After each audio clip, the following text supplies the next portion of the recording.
Bismillahirrahmanirrahim. Assalamualaikum warahmatullahi wabarakatuh.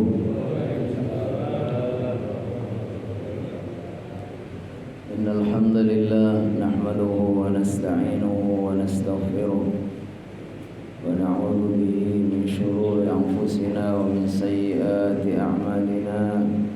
Man yahdihillahu fala mudilla lahu wa man yudlil fala hadiya lahu. Asyhadu an la ilaha illallah wahdahu la syarika lahu wa asyhadu anna Muhammadan 'abduhu wa rasuluhu la nabiyya ba'dahu. Allahumma salli wa sallim wa barik ala hadzal nabiyil karim sayyidina wa maulana Muhammadin wa ala alihi wa sahbihi ajma'in. يقول الله تعالى في كتابه الكريم سبحانك لا علم لنا إلا ما علمتنا إنك أنت العليم الحكيم. ويقول رب اشرح لي صدري ويسر لي أمري واحلل عقدة من لساني يفقهوا قولي. اللهم علمنا ما ينفعنا وانفعنا بما علمتنا. اللهم إنا نسألك علما نافعا ورزقا طيبا وعملا متقبلا. آمين آمين يا رب العالمين. Hadratil mukarramin wal mukarramat, seluruh hadirin dan hadirat jamaah salat subuh di Masjid Al-Muhajirin, mudah-mudahan Allah senantiasa memuliakan kita semua, merahmati dan meridai kita semua, senantiasa memberikan keberkahan dalam kehidupan kita semua. Allah senantiasa jaga keimanan dan ketakwaan kita, dan insyaallah diberikan istiqomah di dalam melakukan berbagai macam amal soleh dan kebaikan. Alhamdulillah, kita bersyukur kehadirat Allah Subhanahu wa taala pada subuh pagi ini. Alhamdulillah, Allah masih kasih umur panjang kepada kita semua, sehingga kita semua sudah ada di tahun baru Hijriah. Kita sudah memasuki bulan pertama, bulan-bulan Hijriah. Bulan apa namanya? Bulan Muharram. Pinter ya. Bulan Muharram adalah bulan pertama dari 12 bulan dalam tahun Hijriah. Insyaallah hafal semua ya. Bisa dites enggak? Muharram, terusnya Muharram, Safar, Rabiul Awal, Rabiul Akhir, Jumadil Awal, Jumadil Akhir, Rajab, Sya'ban, Ramadan, Syawal, Dzulqa'dah, Dzulhijjah. Insyaallah ini ada yang pinter ya. Subhanallah. Jadi kita sudah memasuki tahun baru Hijriah 1444. Maknanya umur kita sudah bertambah 1 tahun lagi, jatah umurnya berkurang 1 tahun. Jadi umurnya tambah tapi jatahnya berkurang. Artinya kalau jatahnya berkurang itu semakin mendekat kepada ajal, kan? Kenapa? Karena umur manusia itu sebetulnya sudah dijatah sama Allah. Masing-masing kita itu sudah tercatat jatahnya itu berapa tahun, lebih berapa bulan, lebih berapa hari itu sudah ada. Sehingga kalau kita tambah umurnya berarti jatahnya berkurang. Pas nanti jatah kita itu habis, itulah yang disebut dengan ajal atau maut. Ajal atau maut itu mati. Yang kata Allah, fa idza jaa ajaluhum fala yastakhiruna sa'atan wa la yastaqdimun. Ketika datang ajal mereka, maka tidak ada yang minta bisa dipercepat atau bisa diperlambat. Nggak bisa. Sampai disebutkan ketika orang itu datang ajalnya menyesal sekali karena selama hidupnya dia belum banyak melakukan berbagai macam amal soleh, mungkin masih ya belum baik gitu ya, banyak juga hartanya belum dia infakkan, lalu dia menyesal. Dia katakan kepada Allah, Rabbi laula akhartani ila ajalin qarib fa asaddaqa wa akum minas salihin. Ya Rabb, tolong kiranya kau tunda sedikit saja. Jadi minta supaya jangan buru-buru dicabut nyawanya, minta supaya ditunda. Untuk apa? Fa asaddaqa wa akum minas salihin. Saya ingin bersedekah dulu. Harta saya itu masya Allah melimpah ruah di mana-mana, rekeningnya di mana-mana, belum saya sedekahkan. Wa akum minas salihin. Saya ingin jadi orang soleh. Dulu saya masih malas-malesan sholatnya, ngajinya. Kira-kira kalau sudah datang ajalnya Allah kasih nggak permintaan? Nggak dikasih. Kata Allah, فَلَنْ يُؤَخِّرَ اللَّهُ نَفْسًا إِذَا جَاءَ أَجَلُهَا. Kata Allah, Allah itu nggak pernah mau menunda sedikit pun seseorang kalau sudah datang ajalnya. Jadi alhamdulillah pagi hari ini kita sudah masuk di tahun baru Hijriah. Sekarang tanggal 9. Yang mau puasa apa namanya? Tasu'a boleh, disunahkan. Kalau bisa besok jangan sampai tidak puasa. Walaupun hukumnya sunnah, besok itu namanya hari Asyura. Kita niatkan mulai sekarang. Besok kita niat puasa Asyura. Di antaranya keutamanya puasa Asyura kata Rasulullah SAW, ahtasibu 'ala Allah, yani yaum saumu Asyura, ahtasibu 'ala Allah an yukaffira az-dzunub atau as-sana qablahu. Jadi Rasulullah SAW mengatakan di antara fadilah puasa Asyura ini, insya Allah Allah akan menghapuskan dosa-dosa setahun yang lalu. Kalau puasa Arafah yang tanggal 9 bulan lalu itu, insya Allah itu menghapus dosa setahun yang lalu dan setahun yang akan datang. Masya Allah. Jadi di pagi ini kita masuk tanggal 9, besok tanggal 10. Tadi kita sebutkan bahwa dengan kehendak Allah Subhanahu wa taala, Allah sudah menciptakan makhluk ini, lalu Allah memilih di antara mereka untuk diistimewakan. Sebagaimana Allah Subhanahu wa taala berfirman dalam surat Al-Qasas, "Wa rabbuka yakhluqu ma yasha'u wa yakhtar." Dan Tuhanmu Allah Subhanahu wa taala menciptakan apa saja yang Dia kehendaki. Maka nalahumul khiyarah. Kita makhluk ini nggak bisa pilih-pilih ya. Ya, kalau kata Allah menciptakan begini lalu Allah istimewakan ini atas yang lain, itu semua adalah kehendak Allah Subhanahu wa taala. Subhanallah amma yusyrikun. Maha suci Allah, tidak mungkin Maha suci Allah dari apa-apa yang mereka sekutukan.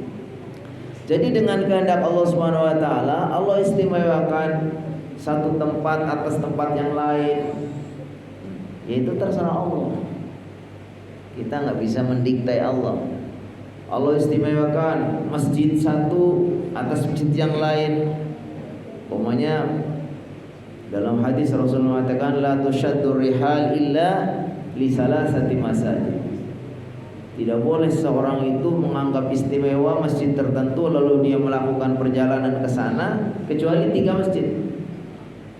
Masjidil Haram yang keutamanya kalau kita beribadah di situ berapa Bapak? Berapa Ibu? 100.000 kali lipat. Terus Masjidin Nabawi 1000 kali lipat. Terus Masjidil Aqsa ada yang mengatakan 500 kali lipat. Ya itu kehendak Allah. Jadi kalau Allah sudah berkehendak, kita nggak bisa protes. Oh, kita sekarang coba biar istimewa, kita buat masjid yang berlapis emas dan umpamanya perhiasan dengan permata yang mahal, ya tetap saja tidak akan bisa membandingi Masjidil Haram, Masjidil Nabawi dan Masjidil Aqsa. Allah istimewakan manusia tertentu atas yang lain. Nah, dikatakan tu'til mulka man tasha wa tu'izzu man tasha wa tudhillu man tasha biyadikal khair innaka ala kulli syai'in qadir. Allah kehendaki orang itu dimuliakan atas orang lain. Kalau Allah sudah memuliakan, gak ada orang bisa menghinakan. Sebaliknya orang diangkat-angkat kayak apa, kalau Allah gak muliakan tetap aja dia itu jeblok. Jadi kemuliaan, kedudukan, semua itu Allah SWT. Makanya di antara manusia itu juga ada tingkatan-tingkatan. Ada yang secara umum manusia itu baik, bahwa manusia itu Allah ciptakan sebagai makhluk yang paling sempurna. Kata Allah Subhanahu wa taala, laqad khalaqnal insana fi ahsani taqwim. Sungguh kami telah ciptakan manusia dalam sosok yang paling bagus. Walaqad karramna bani Adam. Sungguh anak cucu Adam sudah kami muliakan. Allah kasih kelebihan daripada makhluk yang lain, ya kan? Daripada binatang, daripada makhluk lain itu manusia, anak cucu Adam itu paling mulia. Tapi di antara yang paling mulia ini pun ada pautan-pautan, ada tingkatan-tingkatan. Ada yang muslim, ada yang kafir. Kalau menurut Allah, kalau orang kafir itu ya sehina-hinanya. Allah Subhanahu wa taala muliakan dengan keimanan. Makanya dikatakan wal innal ladzina kafaru min ahli kitab wal musyrikin fi nari jahannam khalidina fiha ulaika hum syarrul bariyah. Orang-orang kafir itu menurut Allah syarrul bariyah. Tadi disebutkan manusia itu memang mulia, tapi ketika kafir itu di sisi Allah itu hina. Innal ladzina amanu wa amilus solihati ulaika hum khairul bariyah. Orang yang beriman, beramal soleh, karena keimanannya dan kesolehannya Allah angkat derajatnya. Kata Allah, ini sebaik-baiknya manusia. Jadi Allah ciptakan manusia dan Allah kasih keistimewaan satu atas yang lain itu. Sampai ada orang yang paling mulia. Nanti ada orang-orang yang bertakwa, ada orang-orang yang diangkat sebagai wali Allah, kekasih-kekasih Allah, ada yang sampai jadi nabi, ada yang sampai jadi rasul. Rasul sendiri juga ada namanya rasul ulul azmi. Ulul azmi minar rusul. Jadi rasul-rasul yang sangat istimewa di sisi Allah. Dari antara rasul-rasul istimewa pun Allah pilih lagi yang paling istimewa sekali adalah Nabi Muhammad sallallahu alaihi wasallam. Jadi orang juga Allah ciptakan lalu Allah istimewakan antara satu dengan yang lain. Allah juga ciptakan waktu. Waktu ini berbeda-beda keistimewaan. Jadi Allah menghendaki ada waktu tertentu sangat istimewa melebihi waktu yang lain. Pokoknya Allah pilih ada malam-malam yang terbaik. Ya terserah Allah, Allah pilih malam tertentu ini menjadi sangat istimewa. Bila mana seorang hamba melakukan amal soleh pada waktu yang Allah istimewakan itu, Allah akan lipat gandakan kebaikannya. Ini terserah Allah. Pokoknya ada 10 malam terakhir di bulan Ramadan itu sebagai malam-malam yang terbaik, ya kan? Kenapa? Karena Allah ingin memuliakan malam itu, karena pada malam itu ada malam Al-Qadar. Malam Al-Qadar itu adalah malam diturunkannya Al-Quran. Inna anzalnahu fi lailatul qadar. Sungguhnya kami turunkan Al-Quran pada malam Al-Qadar. Ada juga hari-hari yang paling baik. Menurut hadis Rasulullah SAW, hari-hari yang paling baik itu adalah 10 hari pertama bulan. Ingat, bulan apa? Bulan Dzulhijjah. Sebulan yang lalu jadi bulan ke-12. 10 hari pertamanya itu atas kemuliaannya Allah bersaksi, wal fajr wa layalin 'ashr. Kata Allah SWT, demi fajar dan demi malam-malam 10. Malam 10 dan siangnya, maksudnya malamnya dan siangnya. Menurut Pak ahli tafsir semua mengatakan bahwa yang dimaksud adalah 10 hari pertama bulan Dzulhijjah. Lalu Allah istimewakan juga bulan yang tadi jumlahnya ada 12 ini. Dengan kehendak Allah ingin memuliakan antara satu dengan yang lain, lebih mulia daripada yang lain. Sebagaimana Allah SWT berfirman dalam Al-Quran, inna iddatasy syuhuri 'indallahi 12 syahran fi kitabillah. Sesungguhnya bilangan bulan di sisi Allah adalah 12. Yauma khalaqas samawati wal ard. Itu sudah ditetapkan ketika Allah menciptakan bumi dan langit. Minha arba'atun hurum. Dari 12 itu ada 4 bulan yang hurum. Hurum itu yang sangat istimewa, yang dimuliakan. Yang haram di sini maksudnya mulia. Masjidil Haram itu maksudnya masjid yang sangat mulia. Raja-raja di Arab Saudi disebut Khadimul Haramain, pelayan 2 tanah haram atau 2 Masjidil Haram, Masjidil Nabawi dan Masjid Masjidil Haram. Itu artinya mulia. Jadi dari 12 bulan ini ada 4 yang sangat diistimewakan. Minha arba'atun hurum. Dari 4 itu, dari 12 itu ada 4 yang sangat istimewa. Artinya kalau orang melakukan amal soleh itu berlipat ganda kebaikannya, pahalanya. Sementara kalau melakukan perbuatan dosa juga lebih besar dosanya. Itu karena apa? Karena kemuliaannya, harus kita jaga kesuciannya. Nah, gitu. Apa itu yang dimaksud 4 bulan ini? Disebutkan dalam hadis. Nah, saya akan baca hadisnya. Hadis ini diriwayatkan oleh Imam Bukhari. Inna zamana qad istadara ka hayatihi yauma khalaqas samawati wal ardh. Sesungguhnya waktu atau zaman itu sudah beredar sebagaimana adanya saat Allah menciptakan langit dan bumi. As-sanatu isna asyara syahran, kata Rasulullah SAW. Setahun itu ada 12 bulan. Minha, dari 12 bulan itu arba'atun hurum. Yang 4 bulan itu adalah bulan-bulan haram. Salasun mutawaliyatun, yang 3 bulan itu berurutan atau langsung. Mutawaliyah itu artinya gandeng gitu, nempel terus menerus, tidak tersela-sela oleh yang lain. Apa itu yang 3 berturut-turut? Siapa yang ingat bulan haram? Yang pertama adalah bulan 11. Tadi 11 apa? Bulan Dzulqa'dah. Terus bulan 12, bulan Dzulhijjah. Terus bulan pertama.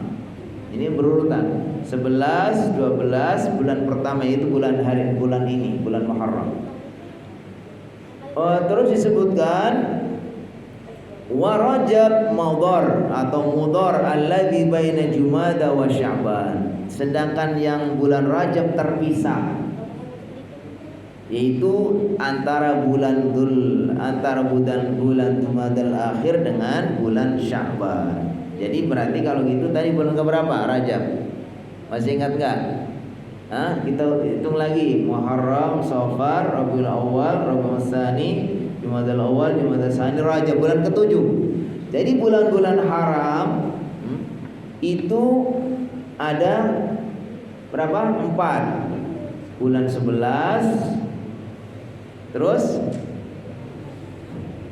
12, bulan 1 dan bulan 7.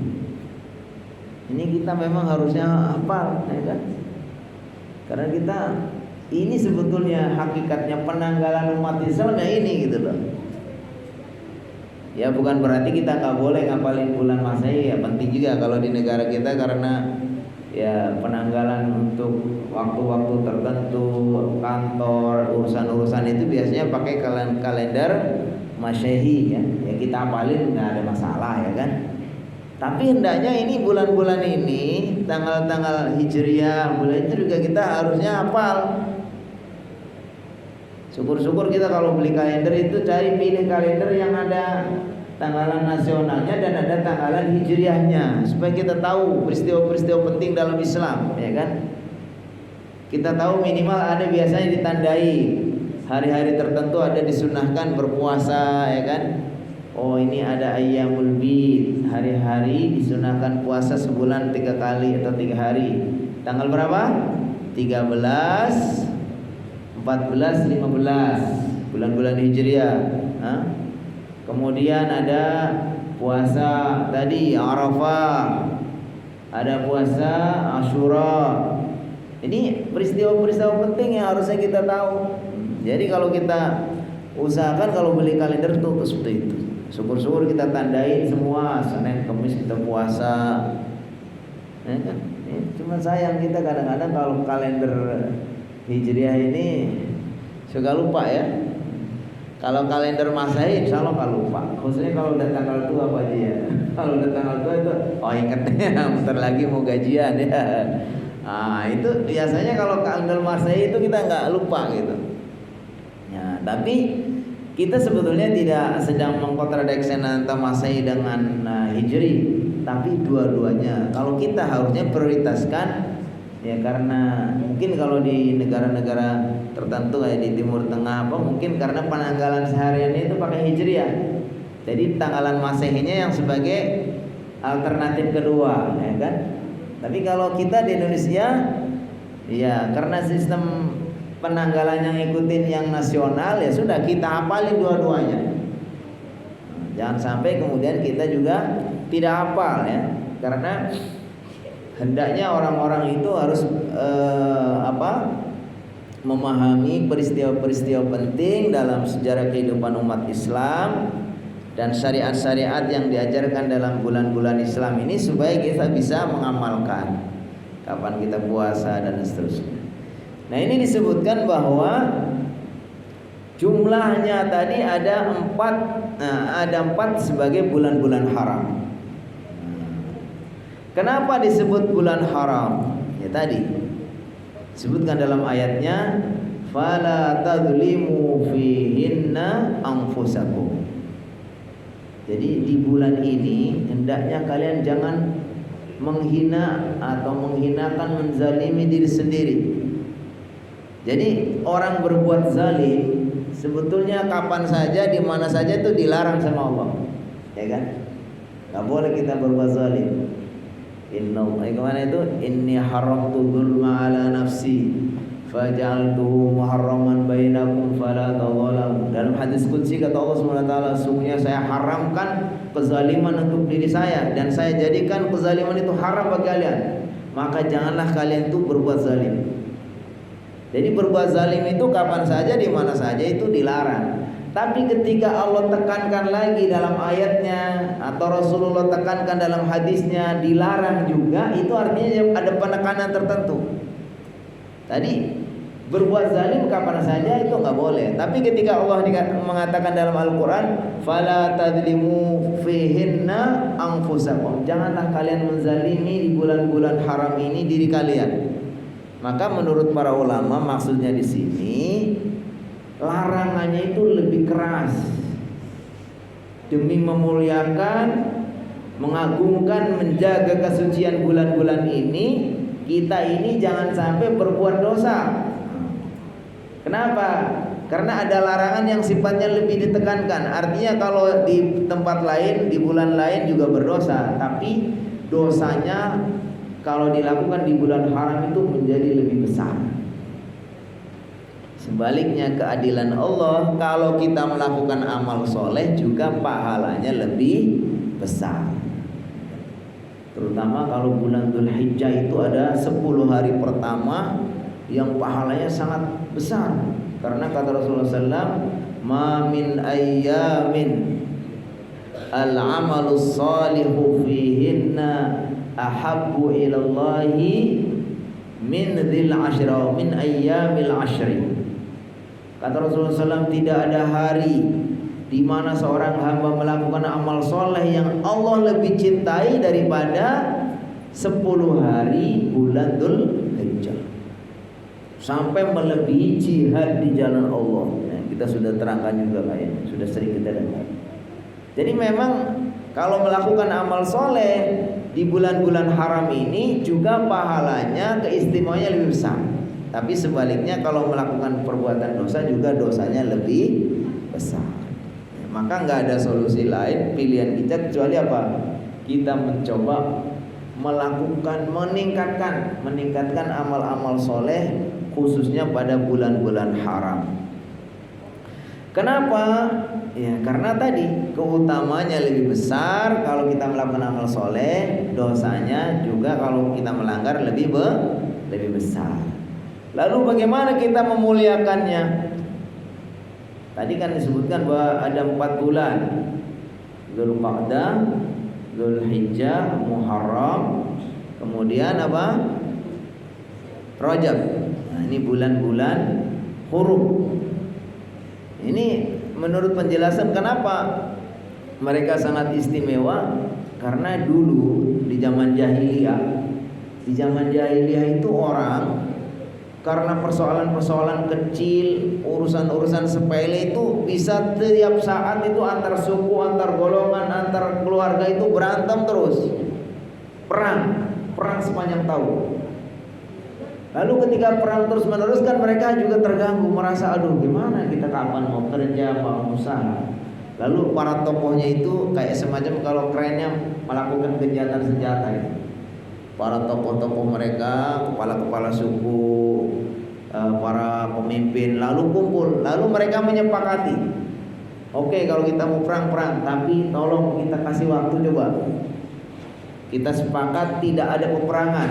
Akhirnya sepakat oleh mereka 4 bulan nanti, Dzulqa'dah, Dzulhijjah, Muharram, kemudian Rajab.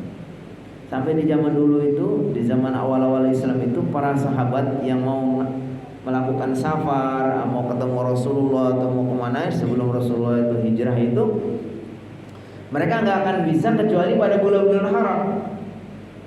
Karena mereka juga dalam perjalanan melakukan safar atau bisnis atau apa saja itu di luar bulan-bulan haram ini nggak ada yang jamin gitu, nggak aman.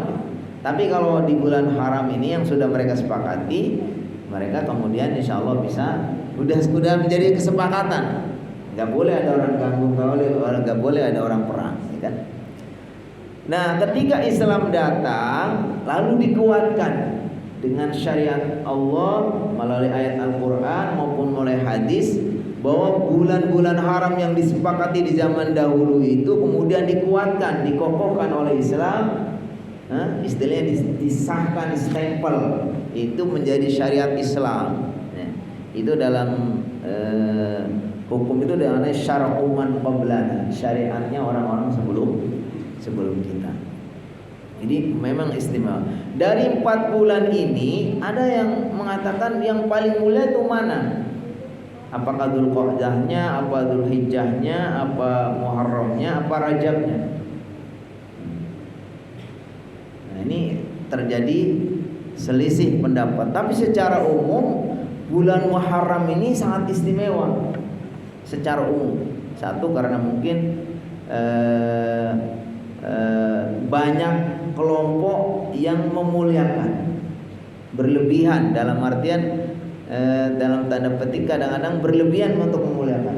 Umpamanya orang-orang Yahudi itu juga memuliakan bulan ini. Ketika Rasulullah SAW hijrah dari Mekah ke Madinah, ternyata Rasulullah SAW mendapati orang-orang Yahudi itu, mereka pada tanggal 10-nya itu mereka sedang berpuasa. Ketika Rasulullah bertanya, apa ini puasa, apa ini? Lalu mereka menjawab, qalu hadza yaumun salihun, yaumun najallahu bani Israil wa Musa. Ini hari baik, hari di mana Allah Subhanahu wa taala selamatkan Bani Israel dan Nabi Musa, ya, Nabi Musa dan Bani Israel dan pengikutnya dari Fir'aun. Lalu Nabi Musa dalam rangka mensyukuri ini kemudian berpuasa. Karena Nabi Musa berpuasa, maka orang-orang Yahudi mengikuti ajaran Nabi Musa kemudian berpuasa. Lalu kata Nabi Muhammad, ana ahaqqu bi Musa minhum. Saya juga berhak. Jadi kalau orang-orang Yahudi mengikuti ajaran Nabi Musa, Nabi Muhammad juga ngikuti, enggak apa-apa. Akhirnya Nabi Muhammad berpuasa juga tanggal 10 Muharram. Kemudian memerintahkan umat Islam yang pada waktu itu sudah mengikuti Nabi Muhammad SAW untuk berpuasa. Namun kemudian karena untuk membedai, ya, salah satu semangat yang diajarkan dalam Islam ini, kita ini harus ada menunjukkan kekhasan, ya kan? Jangan sampai kita ada tasyabbuh, nah, menyerupai orang-orang yang kita anggap adalah mereka orang-orang kafir. Karena Rasulullah SAW kata beliau, man tasyabbaha biqaumin fahuwa minhum. Siapa yang mengikuti suatu kaum atau menyerupai suatu kaum, ya, maka itu bagian dari mereka. Apakah bagian dari sisi pemahamannya apa-apa, yang penting itu tidak disyariatkan. Bagusnya kita membedai. Makanya semangat Rasulullah SAW, harusnya umat Islam ini jangan sama persis, ya kan? Jangan sama persis. Maka kata beliau, khaliful yahud, bedailah kalian orang-orang Yahudi. Fasumu yauman ba'dahu, yauman qablahu, aw yauman ba'dahu. Maka hendaknya kalian itu puasalah sehari sebelumnya, atau kalau enggak sehari sesudahnya. Jadi jangan persis sama, hanya tanggal 10-nya saja. Walaupun tanggal 10-nya juga sudah sunnah itu, ya. Jadi para ulama membagi, boleh puasa tanggal 9-nya, ini namanya hari Tasu'a. Boleh juga tanggal 10-nya namanya Asyura. Boleh juga tanggal 11-nya. Sekalian maksudnya tanggal 11-nya. Jadi sekalian 3 hari. Jadi puasa 3 hari berturut-turut, ya kan? Nah, kenapa? Karena memang disebutkan dalam hadisnya hadis riwayat Muslim. Saya baca hadisnya. Afdhalus siyam ba'da Ramadan syahrullahil muharram. Afdhalus siyam, sebaik-baiknya puasa ba'da Ramadan, setelah bulan Ramadan. Jadi tentu yang paling istimewa puasa adalah puasa Ramadan karena puasa wajib. Kata Rasulullah SAW, puasa yang paling baik setelah puasa Ramadan adalah Syahrullahil Muharram, yaitu puasa pada bulan Allah, bulan Muharram. Jadi karena ada hadis ini jelas begitu, sebetulnya kita udah sering puasa juga di hari-hari lain selain bulan Muharram. Tapi ketika dilakukan bulan Ramadan, bulan Muharram ini, puasanya menjadi puasa yang terbaik setelah Ramadan. Makanya ada yang ekstrim dalam artian mengatakan, ya kalau begitu boleh dong puasa full. Kalau dikatakan boleh puasa penuh sebulan Muharram ini, ya tuntunannya Nabi Muhammad SAW tidak pernah puasa full kecuali bulan Ramadan.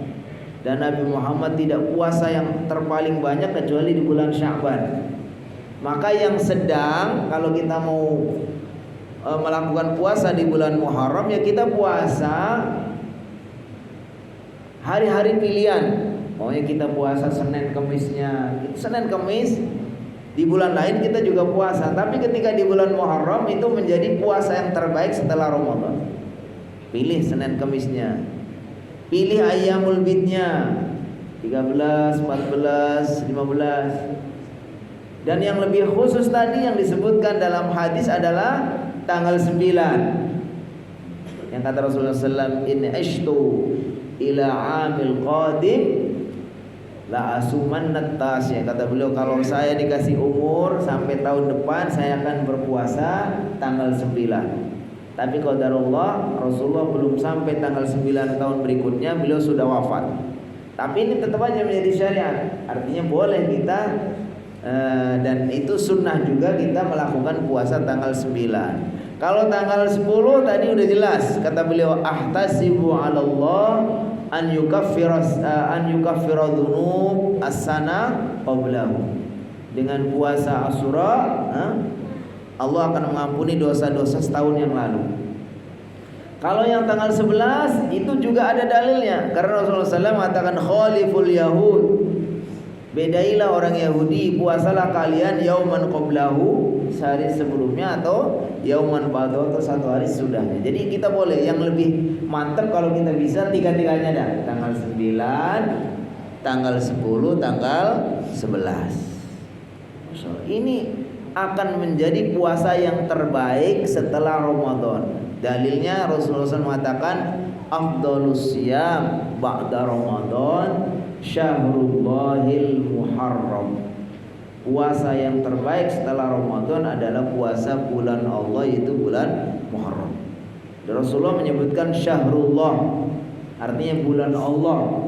Ketika ada nama, ada kata-kata disandarkan kepada Allah, itu menunjukkan sangat istimewa.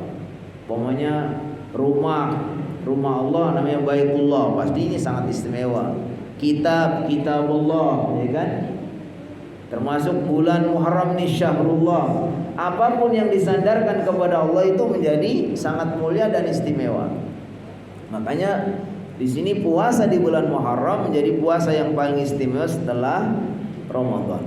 Wa afdhalus shalah ba'dal fardhah salatul lail. Ini rangkaian hadisnya. Rawahul Muslim.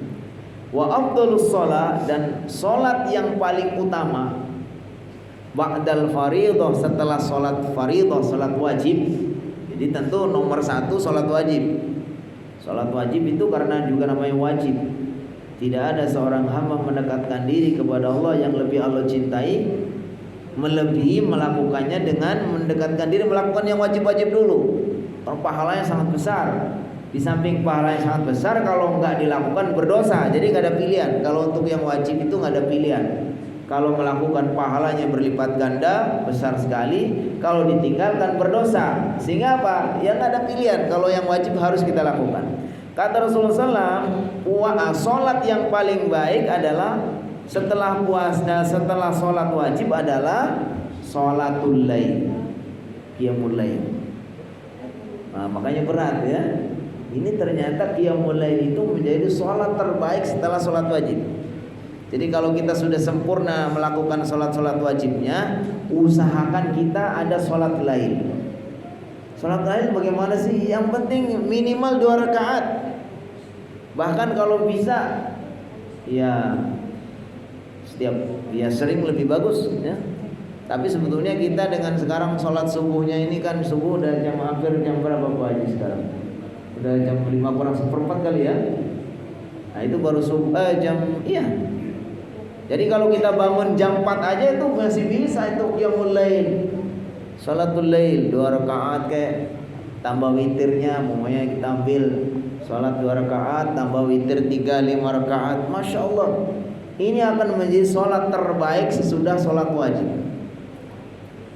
Jadi ini bentuk memuliakan bulan Muharram dengan berpuasa ya. Dan apabila puasa itu dilakukan di bulan Muharram, maka pahalanya berlipat ganda. Nah, rangkaian hadisnya, bentuk amalan sholat yang paling mulia setelah sholat 5 waktu adalah sholatul lail. Jadi intinya ya, mumpung masih ada kesempatan, masih ini baru hari ke-9 ya, berarti masih 2/3 lagi ya. Masih banyak momen-momen istimewa di bulan ini. Mungkin kita bisa pilih Senin Kemisnya, terutama besok. Mari mulai sekarang kita sudah niatkan. Besok kita akan puasa, namanya puasa Asyura. Ini Asyura ini puasa yang terkenal, viral kalau zaman sekarang. Sampai kadang-kadang puasa Asyura itu lebih terkenal dari bulannya. Kalau di kampung saya itu orang nggak ngerti bulan Muharram, ngertinya bulan Syura. Saking terkenalnya. Karena bulan Syura ini apa? Tanggal 10 ini istimewa untuk orang-orang Yahudi tadi. Orang sampai memuliakannya dengan berpuasa. Orang-orang jahiliyah pun di zaman jahiliyah sebelum Islam dibawa oleh Nabi Muhammad SAW, sudah zaman jahiliyah ya, itu pun sudah memuliakan bulan Syura atau tanggal 10 Syura ini. Kalau di orang-orang Syiah ini qadarullah ini juga bulan Syura tanggal 10-nya ini, ya ini bagian dari musibah yang menimpa umat Islam. Tahun 61 Hijriah itu terbunuhlah, menjadi syahid adalah cucu Rasulullah SAW, Husain, yang kemudian ya disalahartikan sama orang-orang Syiah. Lalu diperingatilah wafatnya Husain ini dengan melakukan hal-hal yang nggak ada tuntunannya. Bagaimana mereka memperingati wafatnya atau syahidnya Husain itu dengan melukai diri sendiri, mukul-mukul dengan rantai apa gitu sampai berlumuran darah, sambil meratap-meratap. Ya jelas itu bertentangan dengan Islam. Kan kalau orang meratap seolah-olah tidak ridho, ya kan? Padahal mungkin di sisi Allah sudah rahmati, dia sudah menjadi orang yang mati syahid. Tidak ada yang meragukan kemuliaan cucu Rasulullah SAW. Karena Hasan dan Husain kata Rasulullah SAW sebagai dua pemimpin pemuda ahli surga, ya kan? Tetapi bukan berarti kalau beliau wafat kemudian kita memperingatinya dengan seperti itu nggak ada dasarnya, ya. Melukai diri sendiri, meratap dan seterusnya. Ya.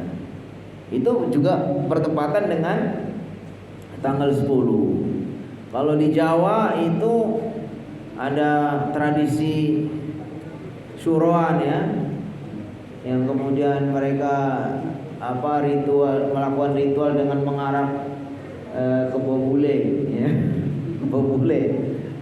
Kebo bule itu disebut mereka dengan sebutan kiai. Jadi jangan bangga disebut kiai, ya.